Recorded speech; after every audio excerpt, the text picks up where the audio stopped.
All right, I'm back. It has been 2 weeks since my last Attack on Titan check-in, and it's taken me 2 weeks to watch 8 episodes. So we're in season 4, episode, I think it's 24? Yes.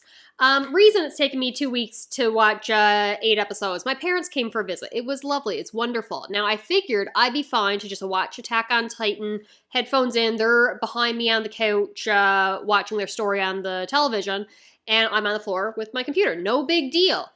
Tell me why the very first episode I turn on with them in the room is Zeke completely naked coming out of a Titan.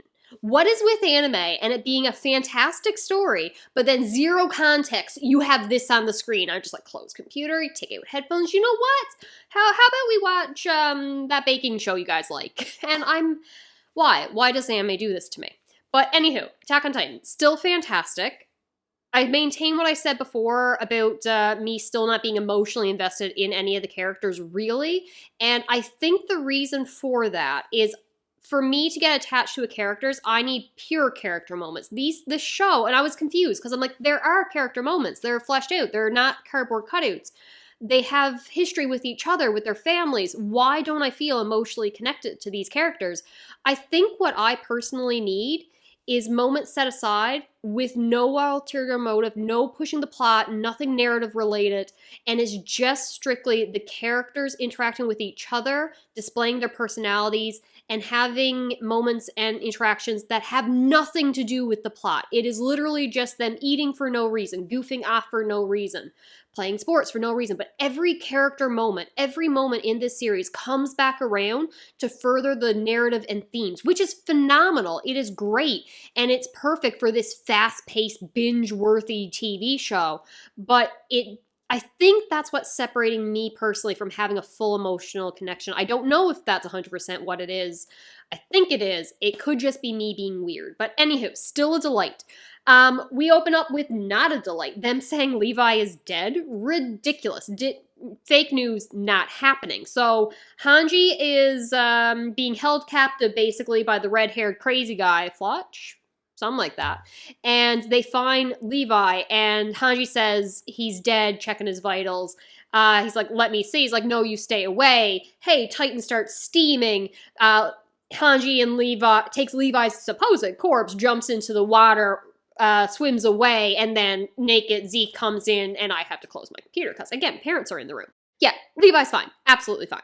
Now Zeke is telling us about the paths. He was basically dead, found himself in a desert sand thing that we've seen in the path before, and this girl is basically turning him into a sandcastle, rebuilding his body and the sand, and this we learn later is Ymir. And a delight, wonderful. I love the way that the timeline is connected, but he is rebuilt, he comes back, and is sort of born again from this time, which I still think is interesting considering he wants to take reproductive rights away from the Eldian people. We get Eren walking across, I think it was one of the walls. There were crows around him, he's putting on his jacket and all that, and I'm just like, you're giving me Crollo from Hunter x Hunter vibes, and I don't feel that you've earned it. See, I like where Eren's character is heading. I like what we're doing with him. We'll talk more about it in a minute. The time jump is messing with me. It'll make sense for a good reveal. Why are you doing this? How did you go from the character we knew in season 3 to the one that's now a villain in season 4? Like, we're missing context and what happened to push you over the edge to cause you to act like this. I would have preferred more linear narrative to see you become this. And then maybe the rest of the cast and crew figure out it on their own, but we at the audience already knew, because I don't like how he's just a completely different character now. So back with Eren, and he's fighting Reiner and everything. Marley has come to fight them. Jaws Titan ends up saving Gabby and the Cart Titan, so they were handcuffed together, so she couldn't transform without risking killing Gabby. So Jaws Titan ends up severing her arm to separate Gabby from her. Obvious answer, because Titans can just regrow that. She transforms to join the fight, and they get Gabby to safety. Love the fact that Gabby is getting to safety. I want to say she's done nothing wrong her entire life, sweet girl, but yeah, we all know she's done many things wrong in her entire life. I still like Gabby, though, but she's realizing that she is in the wrong. She's woken up to the propaganda. So she asks, was it Peck? Pickham, the cart titan, like, so you're not the traitor. And it's like, no, I don't trust Marley, but I trust the comrades that I've fought with all this time. Now, crazy blonde Yelena is absolutely crazy. She told Eren not to fight Reiner because, if we lose the Founder Titan, we lose the Warhammer Titan, we lose the Attack Titan, it's all for naught. You can't be the one to go out there. Eren's having none of it. He goes to fight Reiner, basically breaks his jaw, and they're fighting. It's a delay. At first, Eren looks like he has the upper hand, but then Reiner quickly gets one over on him. The Marley soldiers with their rifles and everything. Cart Titan fully transformed with her get up on the go. There's one scene where it looks like she had been killed, and I thought because she couldn't maneuver the cannons on her back as effectively as they need to, or something like that. So when she goes down to a skeleton, they use then the weapons to attack Zeke and everyone else when they eventually show up. And I'm like, did they kill her just to be able to make this play? No, she just untransformed, got out, and let it dissolve. I'm like, it wouldn't have made any sense, but I thought they had killed their own ally Titan for the sake of this one play. That was not what happened. Gabby explains to Colt and her rescuers that Falcon had gotten Zeke's spinal fluid in his mouth, and he's going to transform with the Titan, so she can't get away. She is dead set on saving him. It's her fault that he's in danger to begin with. We got one of the Eldian loyalist, Oyan Capone, their friend who was with the chef and all of them, releases the scouts from their prison saying, hey, we gotta help your friend's about to get killed. Eren's going down. And they are after him for betraying them. And he's like, I did not know about the poison wine. I did not know about any of this. I wanted our people to live in peace. I'm trying to save my own hometown. And that goes into so much on the focus on family. Who would you destroy the world, everyone else, doesn't matter the cost, for your own family? And honestly, yeah, pretty much, yeah, like rest of the world gotta burn if my family's safe. I can understand that logic. He wanted to protect his homeland. And it's Armin who convinces everybody, listen, we have to just trust in Eren. He has to be lying. So he is playing Yelena and Zeke all at once. He must have his own plan. We have to trust him. And I'm going with yes. I'm going with Eren's plan, because we learn later that the Attack Titan gets visions from the next Attack Titan. So Eren should have visions not only from his father, but by whoever will inherit it next, to know how things have played out. That's right. That makes sense to me. So I think what happens is Eren, same thing I thought originally. He will make himself the villain to give all the world a common enemy to unleash their hatred upon. And when upon his death, he thinks there will be peace. It's like, we've taken out our anger. We've destroyed the enemy. We all had to team up to attack the enemy, even the people on Paradise Island, to stop Eren. And that team up and final fight will bring them all together. Is that what's going on? Maybe, I don't know. I'm going with that. So they get out there, they're fighting, they're protecting Eren. Eren's trying to get to Zeke. Gabby is telling everybody, listen, if Zeke screams, then Falcon is going to end up transforming. I can't lose him. It's my fault. What happens? Beast Titan gets shot down. And I'm like, he's a cockroach. You can't kill him that easily. Of course he's still alive. Eren's trying to get to him. He's half crawling and then has to come out of the nape of the neck because he had lost one of his fights.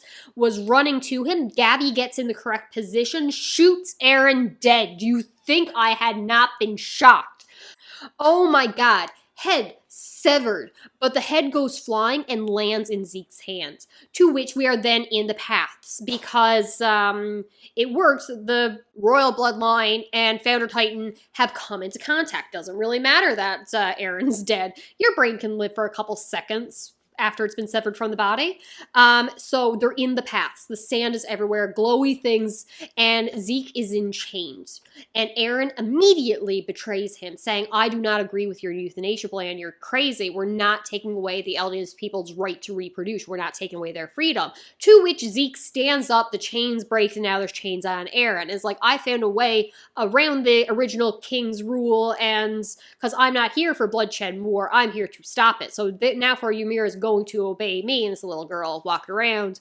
But first, So he's in control. He has the Founder Titan's power. He's the royal bloodline. He's in full control. Eren is all locked up. But first, Zeke wants to break his father's brainwashing on Eren. So they go back in time-ish, memories, into their father's memories.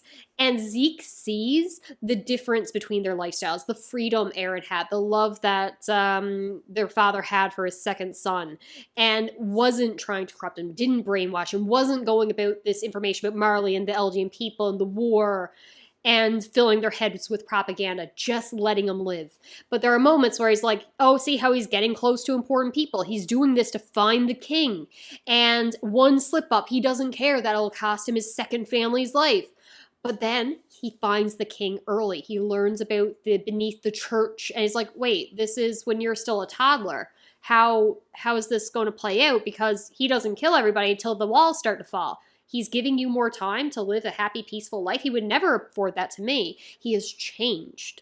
They see Eren and Mikasa kill those robbers, and Eren explains, see, this is the difference between you and me. I don't allow people to take my freedom from me. It's something I was born with. This was not something I was brainwashed into believing. I will kill others if it means I can be free. I'm not going to let someone to take my freedom from me. I'm not going to be the weak little brother that you thought I was. And then you see his kindness, giving Mikasa the scarf. So there's hatred, there's power, there's kindness, there's a lot in Eren. There's a moment where their father apologizes to Zeke, thinking that he can see him and maybe it's all a dream, and wishing he had gone about things differently. But then we get the memory where the walls are falling and he's in the church threatening to kill Historia's sister to take the Founding Titan. And he can't do it. He sees the children. He drops the knife and is just like, I can't kill children. This can't be right. I can't do it. He has a breakdown and Zeke's like, the past can't change. This isn't right. Something's wrong. And then Eren speaks to his father's like, you came all this way. You have to keep going. You know how this has to play out. And there's hatred in his eyes as he had heard the former Founder Titan talk about how the Eldian people need to suffer for the sins of the past. And this way only they have to die and not everybody else. If they all die, the world can still be at peace. Like she won't have a repeat of the Titan Wars. And so much hatred in Eren's face. Those scenes, absolute brutal and a delight as Eren talks his father into transforming, into fighting, into slaughtering everyone. And his father saying, I've got glimpses of the future from the next Attack Titan. The Attack Titan does not kneel to anyone. It knows the outcome. It knows where it needs to go. And then he sees Zeke and it's just like, you're not going to win. Eren will win. He has this all figured out. Only Eren will get what he wants. You have to stop him. He begs him to stop Eren. Yet he still gave him the Titan serum and all that fun stuff.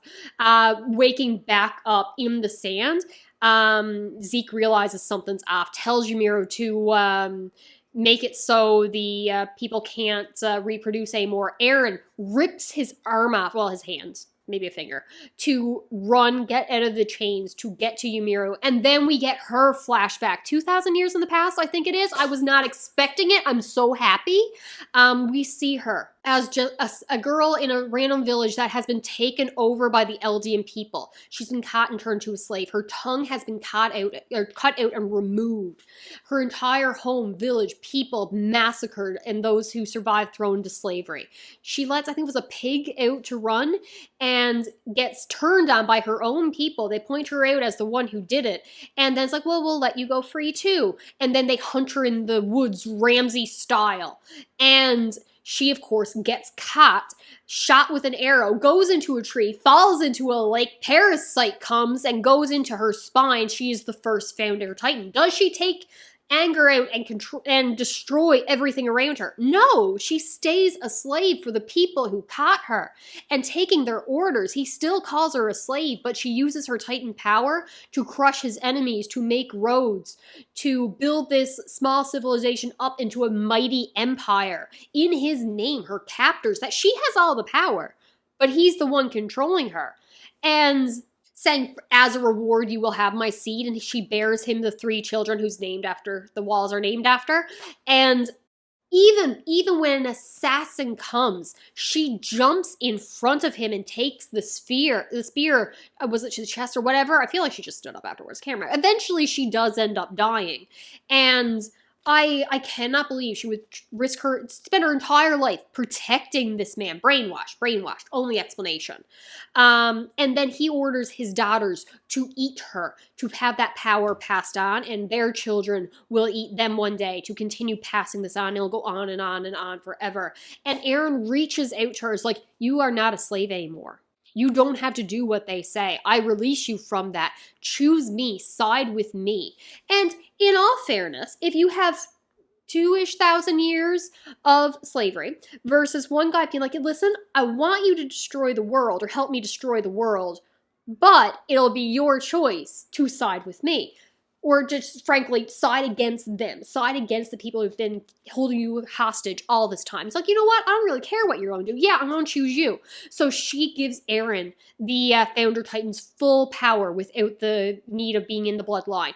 And then, back to present, the head gets reattached, he transforms, and the walls crumble. The rumbling has started. The rumbling has started, and it is phenomenal.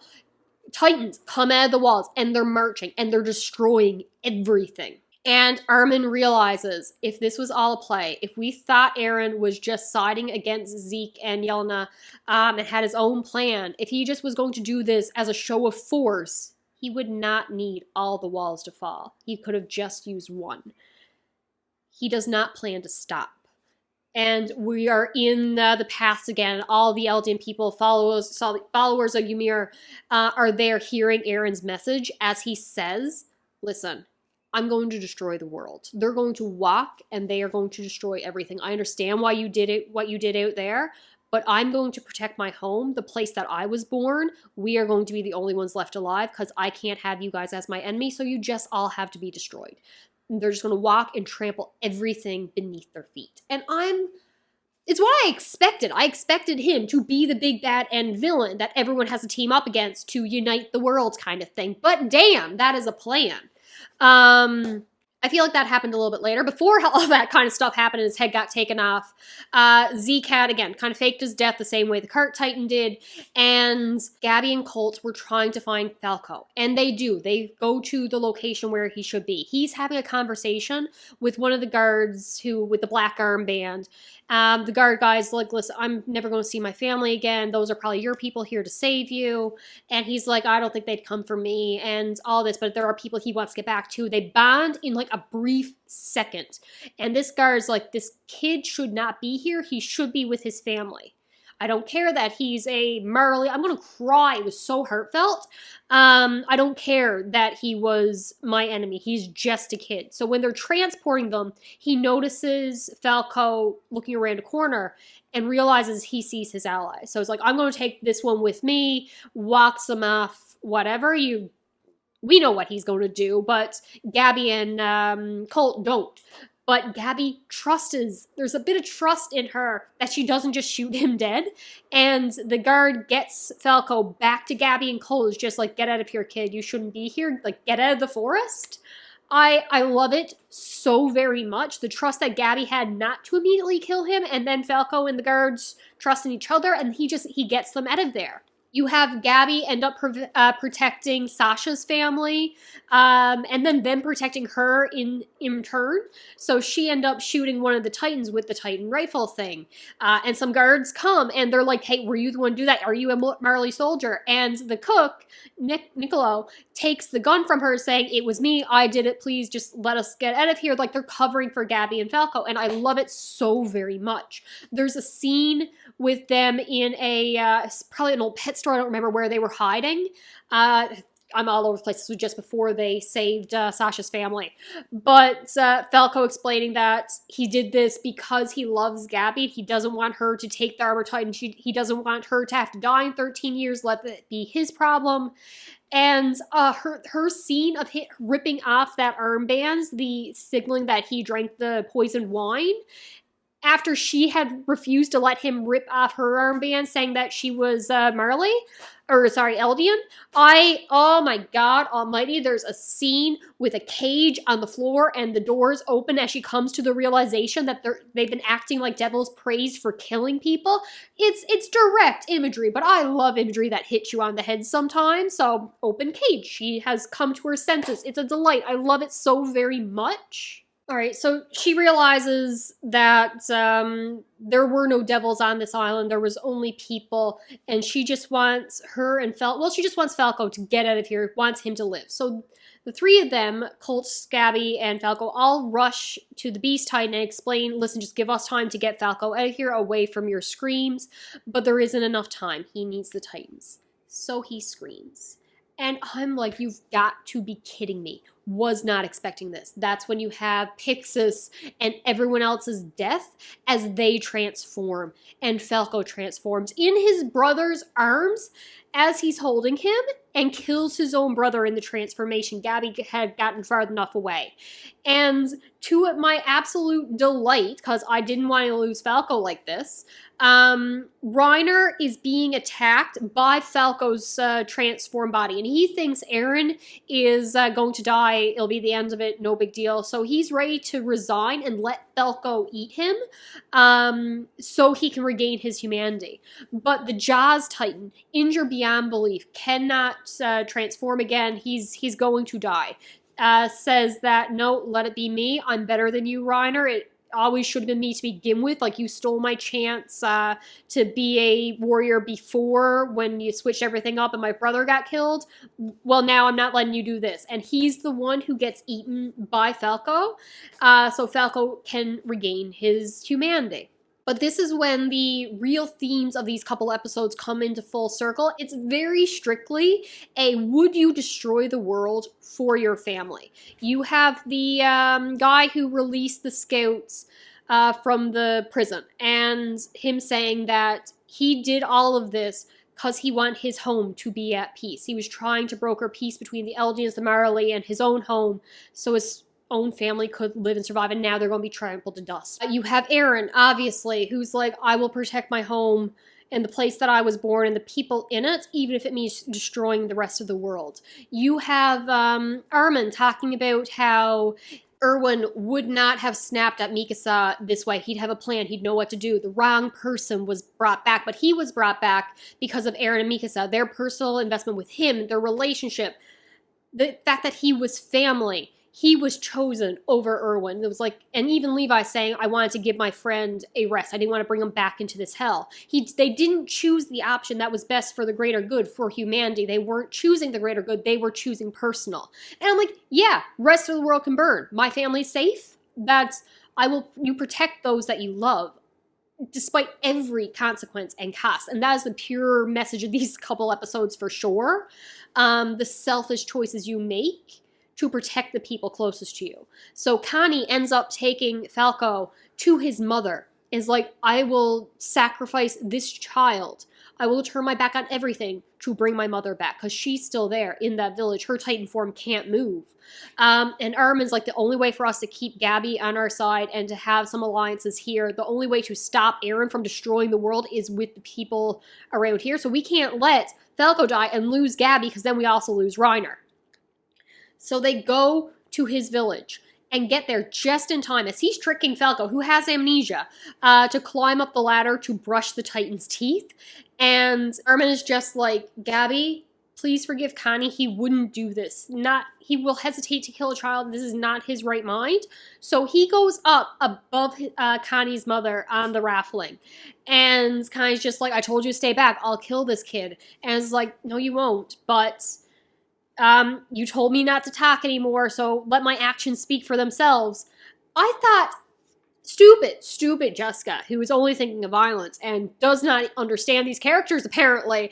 I thought that Armin was going to kill Connie's mom, because if she's dead, then there's nobody for Falco to be sacrificed for. No, that's not Armin. Armin isn't going to inflict that violence on his friend. He was going to sacrifice himself, because of course that's who Armin is. Armin fell fully intending for Connie's mother to eat him, so she can regain her consciousness, Connie, he gets what he wants. Falco survives. Armin dies, and and Connie's mother is the now colossal titan. No, Connie's not going to let that happen. So he drops Falco, who Gabby catches, and he goes to save Armin. And he's like, what were you thinking? My mother would not want to be the the colossal titan. And he's like, I was about to become someone that she wouldn't want me to be. I need to be a soldier. I can't sacrifice a child. But he was willing to for his family. That entire situation, I love it so much. Not so much of a fan of everybody having to fight the Titans who transform, because Zeke is not controlling them, so they're just going havoc and destroying everything, so they have to fight both the Marley military and the Titans, and we see Pixis's Titan die. They're having a conversation about giving him the Jaws Titan, but that's when Connie kidnapped him, and we had the whole situation there, and I was like, I didn't want to see him die. My poor boy. I love him. Oh my god, how has so much still happened? How did so much plot happen in 8 episodes? Next, we have them teaming up to basically go against Eren's plan of destroying the world. So you have Mikasa and Jean getting Yelena and everyone else who was about to be executed by crazy redhead who's full-on lost his mind. He thinks because Eren trusted him with his totally real plan that means he's in charge inside the cities. They go crazy. 3 shots are fired, to which caused the cart titan to appear and eat Jean and the other hostages. But really, it was set up because Levi has made a deal with Hanji and the Marley people, and they want Yelena alive, so help save her, so they will all team up to attack the Beast Titan. Now, Reiner lost his hardening ability when he was fighting Eren. It had, broken down, which means if all the hardening is gone when the walls fell, Annie is back. My girl, I didn't like her at first when we had her in the original series. I'm like, yeah, it's fine, I don't really know her, but we have got so many interactions with the people around her and who cared about her that now I am so happy to see her again. Specifically, I love Hitch so very much. This girl who's had no screen time, and I want more from her, has gone from this selfish character who was living the easy life to witnessing so much death between her friend Annie, who she learned was a Titan later on, and Eren fighting and wreaking havoc in the city, and now she's again picking up the bodies of the civilians caught in the chaos of the walls falling and the Titans moving. Hearing people talk about this being for the greater good. No, so many innocents have died. I didn't agree to this. Well, the Jaegerists say this, and it's all for the greater good, for Eren's rule, the new Eldian Empire, and she sees the madness that's occurring and the innocents who are dying, and she's just picking up the bodies. And then she sees the wet footprints, and she finds Annie. And they have a little scuffle. Annie is a little bit too tired to really take her down, but she's been injured enough that she could transform if she could, and it's like, no, you don't have the powers. I won't know until I try. And they end up just going on a horseback ride, talking and getting her out of the city. And we learn more about Annie's father, who had been set up since season 1, and I've been dying to learn more about him. Annie was abandoned as an affair between an Eldian and a Marley citizen, and she was dropped off at the gates to where her now adopted father picked her up, raised her in martial arts, and trained her to be a warrior so they could have a better life. He realizes later, as she's being sent away, that this was a terrible way to raise a child. So, just come back to me alive. That's all I ask. I've beaten you bloody. I've raised you horribly. I was terrible to you, and I want you to forgive me. My daughter, I care about you. She beat him so badly, he walks with a limp, and he was proud of her for that violence. She had been raised on violence and only give him praise for it. And now she's like, I want to come back to you. You are my family. And I just bad, weird relationships, but still. And she's watching the Titans walk and marching and the rubble and everything. And she's like, I made terrible choices. We're all monsters here. We were told it was for the greater good if it saved the world. But quite honestly, I'd do it all again if it meant I could get back to my father. There's that motivation, that personal motivation coming back again. Would you destroy the world if it meant keeping your family safe, getting back to them? But the people in these ghetto camps are say about this dream that they had that Eren gave them and that the Titans are marching and the Marley people don't believe them. And her father is the one who turns on one of the soldiers and he gets knocked to the ground. He turns to fight. Is he even going to be alive? I don't know. Will he survive the rumbling? Definitely not. Hitch is saying, like, you're just going to find his corpse and and all the rubble around it. It's like, how do we stop this? Eventually she finds Connie and Ermin and the group and all that, and they team up. So Hitch gets left behind again. My sweet girl, she's always getting left behind, which is okay. She should not be fighting. She's not made out to fighting, but I also hate that she's finding so many bodies. I love her so much. But anyway, Annie's back with everybody. She punches or kicks Reiner in the face to wake him up, and it's like, surprise, we're going to save the world. And it's a mess, and I love it. Oh god, these couple episodes were good. I'm sure I missed some things, because, again, I could not record myself watching this. But, oh my god, it was good. Alright, that is what we got so far. My predictions going forward really just consist of Eren knowing he's turned himself into a villain, choosing that path, wanting to die, to have a focus to unleash anger on so the rest of the world can live in peace. That is what I'm going with. I really don't know much else. Like, how do you stop the rumble? Well, you have to kill Eren. How are you going to kill Eren? Is it just going to be a simple, straightforward fight? I don't know. I got like 8 episodes left, and 2 of them are specials that are twice as long as normal. So I'm going to go watch those. Bye.